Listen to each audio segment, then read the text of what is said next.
Comment créer son site internet? C'est ce que nous allons voir ensemble dans cette vidéo. Bonjour, je suis Régis Garnin du site réussirsonbusinessinternet.com. Avant toute chose, n'oubliez pas de vous abonner pour être sûr de recevoir toutes les prochaines vidéos. Et également, vous pouvez, en cliquant sur le lien dans la description, obtenir l'e-book gratuit pour continuer de vous former et d'apprendre les fondamentaux de la création de business sur Internet. Restez bien jusqu'à la fin de la vidéo parce que je vais vous montrer sur mon ordinateur à quoi ressemble WordPress. Comme ça, vous saurez si ça peut vous plaire ou pas. Alors, avant toute chose, je vais peut-être commencer par rassurer beaucoup d'entre vous ou certains d'entre vous. Il n'y a pas du tout besoin d'avoir de connaissances en informatique pour créer un site internet. Pour ma part, je n'ai aucune connaissance, je ne sais absolument pas développer. J'ai fait une école de commerce et voilà, la programmation, je n'y connais rien. Ce qui est rassurant, c'est que y a des outils qui font ça pour vous, donc ne vous inquiétez pas. Pour créer un site internet, il y a deux choses que vous devez savoir. La première chose, c'est quel CMS vous allez utiliser. La seconde chose, c'est quel hébergeur vous allez utiliser. Alors un CMS est un outil de gestion de contenu. Pour faire simple, c'est ce qui va vous permettre de créer votre site internet. Donc exemple de CMS que vous pouvez utiliser, WordPress, Joomla, Drupal, il y en a plein d'autres. Et donc ensuite, l'hébergeur que vous allez utiliser va vous permettre en fait de tout simplement d'héberger votre site web parce qu'il faut bien qu'il soit disposé quelque part. Donc il est sur un serveur. Et donc ensuite, vous devez choisir l'hébergeur, tout simplement pour héberger votre site web. Et là, les plus connus sont OVH, One-on-One. Il y en a tout un paquet. Pareil, à vous de faire votre choix. Alors, pour faire votre choix, il y a plein de critères. Il y a notamment le prix, c'est non négligeable. Il y a l'espace de stockage. Il y a tout un tas de critères. À vous de voir quels sont les plus importants pour vous. Et oui, tout de même, un troisième point quand vous voulez créer votre site internet, il faut choisir un nom de domaine. Donc le nom de domaine, ça va être le nom de votre site internet. Et là, il y a quelques règles à respecter pour être sûr d'être dans les clous, pour être bien référencé par la suite, notamment par Google, qui représente quand même 90% du marché en termes de moteur de recherche. Alors tout d'abord, il vaut mieux que ce nom de domaine soit court, qu'il soit facile à retenir. Évitez autant que faire se peut les tirets et les chiffres. Alors faites pas comme moi, parce que des tirets, j'en ai mis un petit paquet. Et n'oubliez pas de vérifier au préalable sur le site de l'INPI que le nom que vous voulez utiliser n'est pas déjà déposé comme marque. Donc je vous ai mis le lien dans la description sous la vidéo pour que vous alliez checker et être sûr de ne pas prendre quelque chose qui existe déjà, auquel cas vous pourriez avoir des petits problèmes. Et enfin, toujours le même conseil, ne passez pas trop de temps sur le choix d'un CMS, sur le choix d'un hébergeur. Donc, passez du temps sur ce qui va amener de la valeur ajoutée à vos futurs prospects, à vos futurs clients.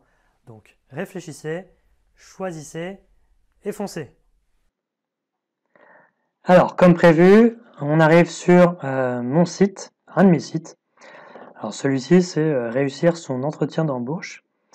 Et donc je vais vous montrer un peu l'envers du décor et vous pouvez vous démontrer par A plus B que écoutez, même si on n'est pas informaticien, développeur, on peut très bien s'en sortir sous WordPress par exemple. Alors là c'est le logo, vous voyez, on est sur WordPress et donc on est sur le tableau de bord. Donc en gros, quand vous vous connectez, ça va vous dire si vous avez des mises à jour à faire, voilà, s'il y a des choses à faire sur votre site.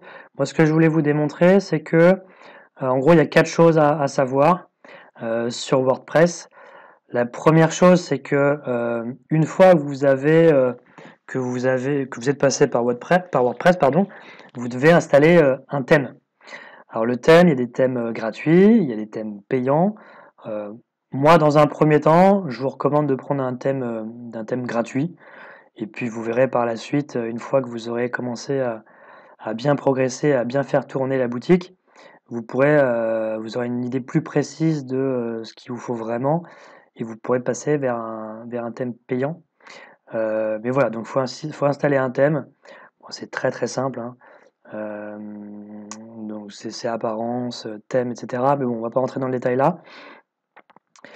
Donc le deuxième point qu'il faut connaître, c'est que vous allez ajouter des pages. Donc votre site, il va avoir plusieurs pages. Ça peut être une page d'accueil, ça peut être une page de vente, de présentation de vos produits, ça peut être une page contact. Enfin voilà, vous aurez des pages à créer. Et donc pour créer des pages, c'est très compliqué. Vous voyez, vous êtes dans page, ajouter. Et donc, vous allez voir que si ça s'appelle WordPress, c'est tout simplement qu'une fois que vous êtes là, vous allez avoir à faire du Word. Donc si vous savez taper sur un clavier, ça devrait plutôt bien se passer. Alors vous allez voir qu'ici, par exemple, il faut indiquer un titre. Et là, ça fait un peu référence à la vidéo que j'ai faite sur le référencement naturel, SEO.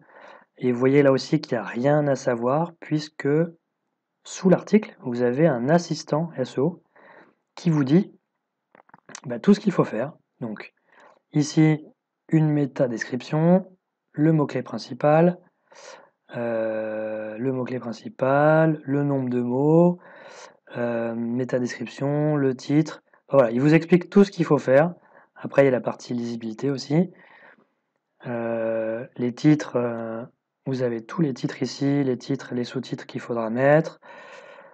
Voilà, donc dans un premier temps, c'est simplement ça, savoir taper en utilisant Word. Ça, c'est pour les pages. Vous allez voir que pour les articles, écoutez, c'est exactement la même chose. Article, ajouter. Ok, donc là, vous arrivez sur un article où il n'y a rien du tout. Et pareil, vous ajoutez un titre, vous mettez votre article, vous pouvez ajouter un média, vous pouvez mettre une image, ce que vous voulez. Vous envoyez des fichiers depuis votre ordinateur. Et le même principe pour SEO en dessous, à respecter, pour être sûr d'être bien dans les clous niveau Google. Voilà, et donc le quatrième point qui est important, quand on commence, ce sont les extensions. Alors les extensions, vous allez voir par exemple les extensions que moi j'ai pu installer sur ce site. Alors, il y a des extensions pour les backups de votre site, des formulaires de contact, Google Analytics, les widgets, les pop-up. Pour rendre votre site e-commerce, ça peut être WooCommerce par exemple. Pour la sécurité, etc. etc. Et donc, pareil, pour ajouter une extension, ou plugin en anglais, c'est très simple. Extension, ajouter. Et donc là, vous avez vu par exemple que moi, WooCommerce, c'est déjà installé. Mais donc, sinon, ajouter des extensions. Hop, rechercher des extensions. Et par exemple, WooCommerce. Vous tapez tout simplement WooCommerce.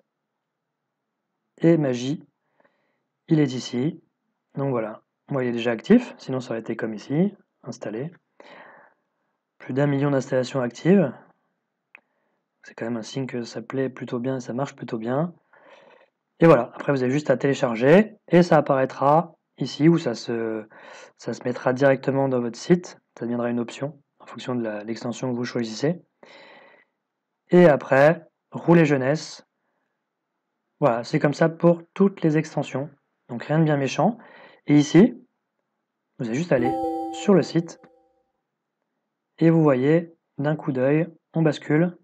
Et vous arrivez sur le site. Donc moi, le site, il est en construction. Donc soyez indulgents. Mais voilà. En gros, vous arrivez sur le site. Donc il y a pas mal de boulot encore. Mais après, on va dire que c'est de la mise en forme. Le tout, c'est quand vous créez votre business sur Internet, c'est d'avoir un site sur lequel les pages sont créées, les articles sont créés, et surtout après que le site e-commerce tourne, que vous puissiez vendre vos formations. Mais après, il faut surtout passer beaucoup de temps sur les formations. Toujours la même chose. L'idée, c'est de passer plus de temps sur la valeur ajoutée que vous allez amener à vos futurs clients et à vos prospects. Voilà ce que je pouvais vous dire dans un premier temps. J'espère que ça vous aide et ça vous rassurera sur le fait que c'est vraiment pas compliqué. Donc voilà ce que je voulais vous dire sur les premiers conseils pour la création d'un site internet, d'un business en ligne. J'espère que cela vous sera utile. Si vous avez apprécié cette vidéo, n'oubliez pas de mettre un pouce bleu et de partager pour qu'on soit le plus nombreux possible sur cette chaîne. A très bientôt pour une prochaine vidéo. Ciao!